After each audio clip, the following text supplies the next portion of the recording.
first. A massive, completely out of nowhere trade just went down in the NBA. I gotta watch this first. Real quick. A massive, completely out of nowhere trade just went down in the NBA as the Orlando Magic just traded 4 first-round picks for Desmond Bane from the Memphis Grizzlies. Let's talk.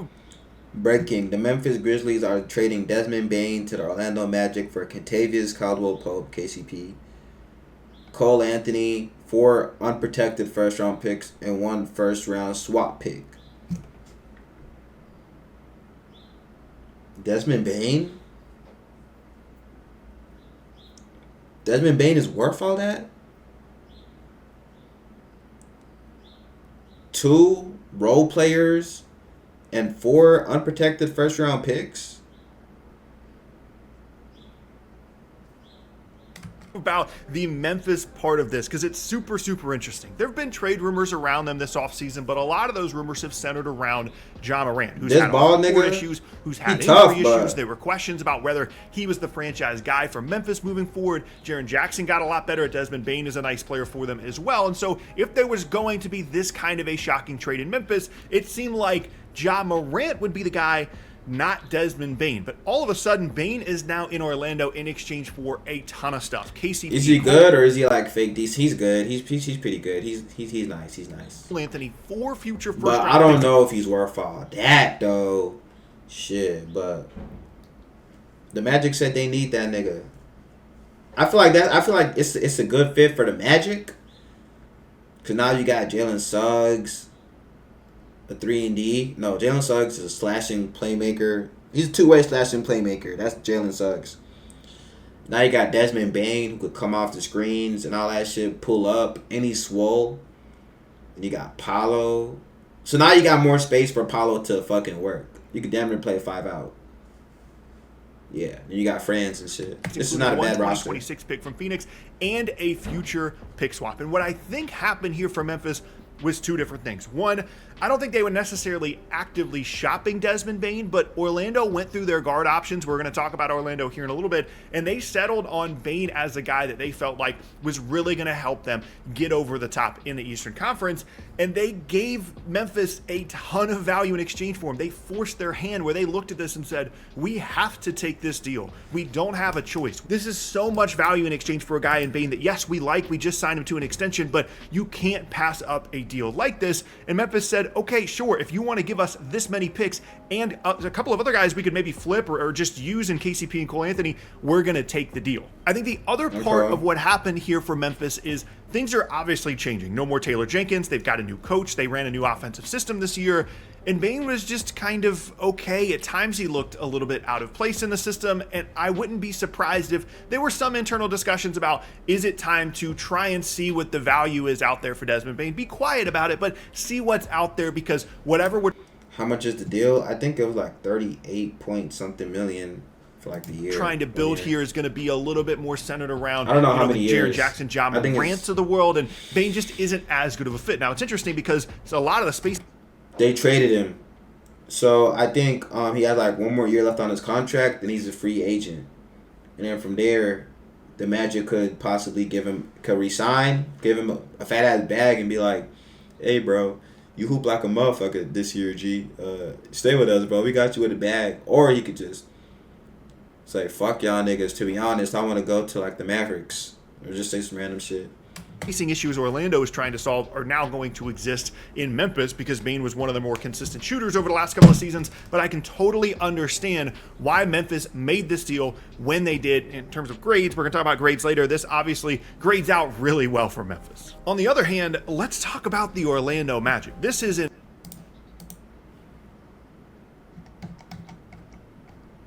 Oops, my bad.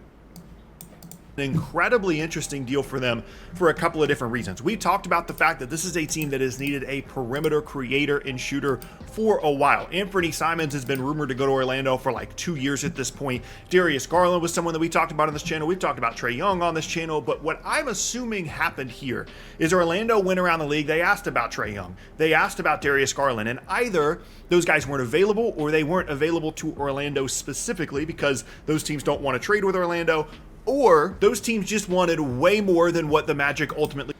I ain't gonna lie. So Desmond Bane is now in the East. I'm gonna keep it a buck with y'all, bro. Any Western Conference player that goes to the East becomes a dog.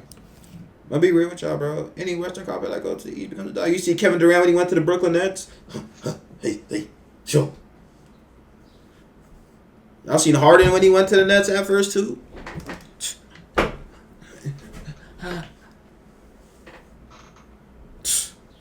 Donovan Mitchell when he went to the Cavs. I say Cavs.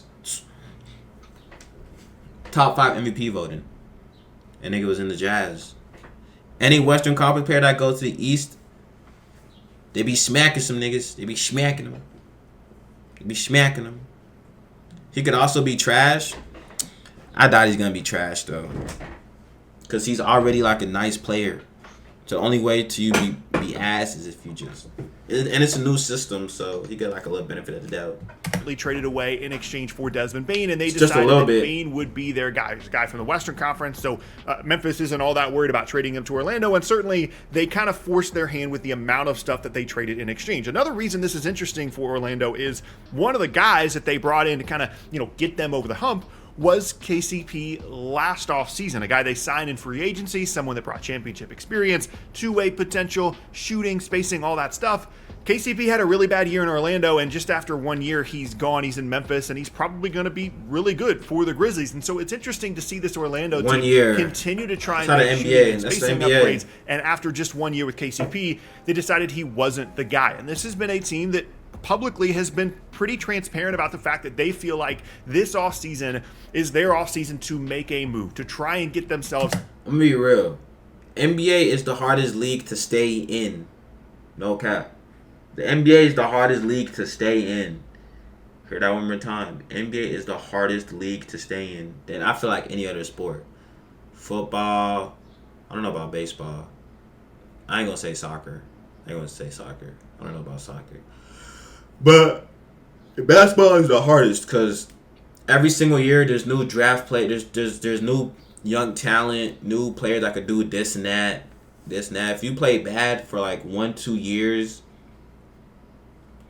if you play bad, bro, you're gone. Like, you're getting replaced easily. Like, it's cool. Like, you're 6'4". You're shooting the ball trash as fuck for us right now. Yo, I ain't gonna lie.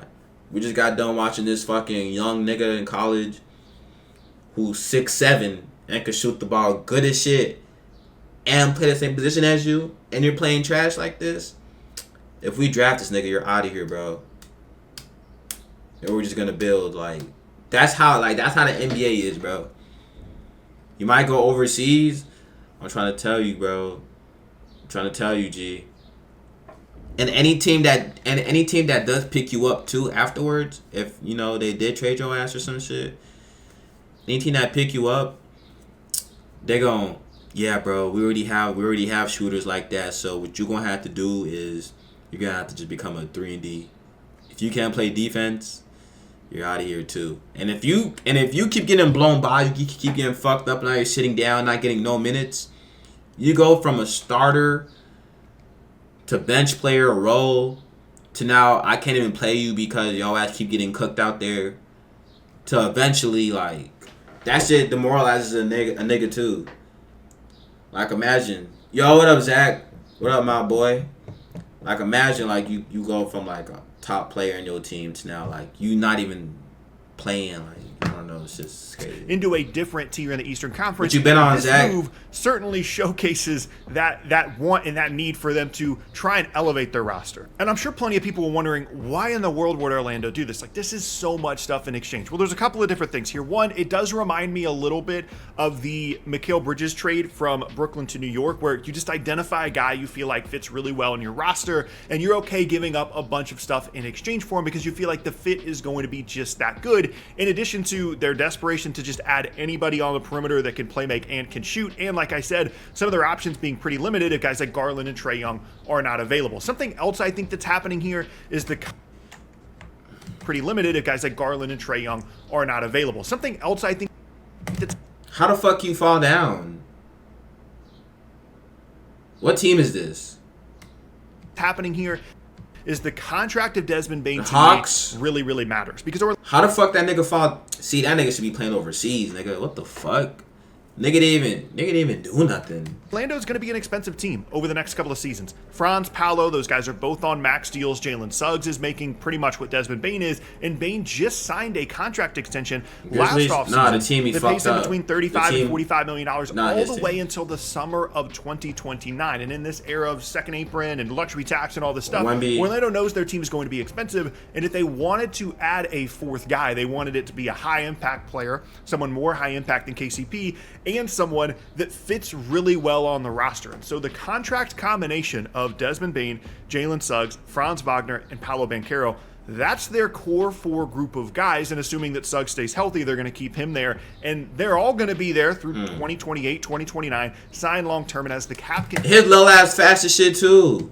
And they're all going to be there through 2028, 2029. Damn, he just took off. Cap continues to go up. These guys' numbers are fixed. He just took at off. what they already are, and so it makes it a little bit easier, a little bit more tenable for them to keep all 4 of their guys together. Whereas for other teams that don't have their core 3 or 4 guys signed long term, they're going to have to sign them to new extensions. Then the number is going to go up. It's going to get harder and harder in the second apron era to keep them. It's not necessarily a reason enough to trade this much in exchange for someone in Desmond Bane that's very good, but not worth this many future first-round picks. But from a contract length and expense standpoint, with the way that teams have to be built now, I can totally understand why Orlando decided that the situation around Bane specifically was worth what is very obviously an overpay. They've got their core 4 group of guys. They've got some other pieces they're trying to develop on their roster. And obviously, this is their move. It has to be their move, because their draft equity is just not going to be in a place over the next couple of years where they're going to be able to add anybody else. They're going to have a little bit of flexibility.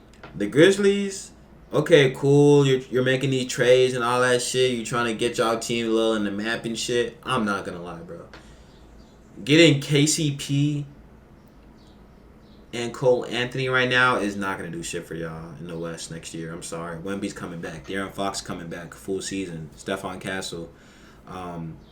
Kevin Durant or Giannis might fuck around, go to the Spurs, nigga. It's over with. It don't matter realistically. Like, yeah, y'all better rebuild. Fuck it for 2030. Y'all better rebuild, bro, because the next 4 or 5 years it's well, next year is the Warriors' final run. Then after that, it's anybody's league. But next year, well, I'm saying this right now. When we sign a big, it don't matter what big we get. Give us a big that knows how to stretch the floor. And we're good. We got this. We're going to get another championship. Curry's going to get his 5th ring. Jimmy's going to get his 1st. Any big we get, honestly, bro, just give us that big. Get our ring. Curry could happily retire after this year if he wanted to at 38. But if he does, he's going to fuck around and push for one more.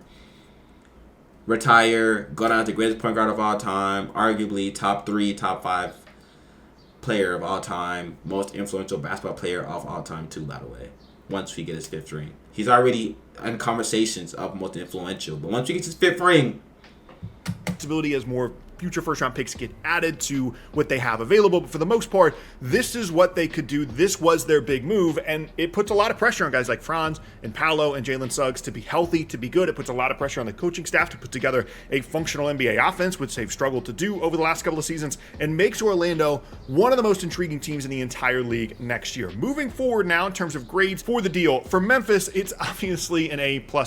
Again, it's kind of similar to the Mikal Bridges thing, where anytime you get this much value in exchange for like Desmond Bane in this case, it's an A++. It's going to be very interesting to me to see what direction Memphis now goes. Are they loading up for some other offer? Are they the Giannis team? Are they the KD team? Or are they just recognizing this as an opportunity to still be pretty good next year? KCP can play in the Desmond Bane spot. They've got all these future firsts, and maybe down the road they trade Ja. They trade Jaren Jackson, and they've got all these future first-round picks to do a bunch of stuff moving forward into the future. It's obviously an A+ for them. For Orlando, so they're not going to build around Ja. I'm going to give the deal a C+, maybe somewhere close to a B-, but I'm going to go C+, just because I can understand the contract stuff. I can understand Bane's fit as a shooter and a spacer. Desmond Bane's very good, but it feels a little bit desperate. It feels like a team that just needed to make a move and wanted to go out and get someone, and they couldn't get Garland, and they couldn't get Trae Young, they couldn't get Anthony Simons, or didn't want Anthony Simons, and they landed. Didn't they take the Celtics to 6 games though?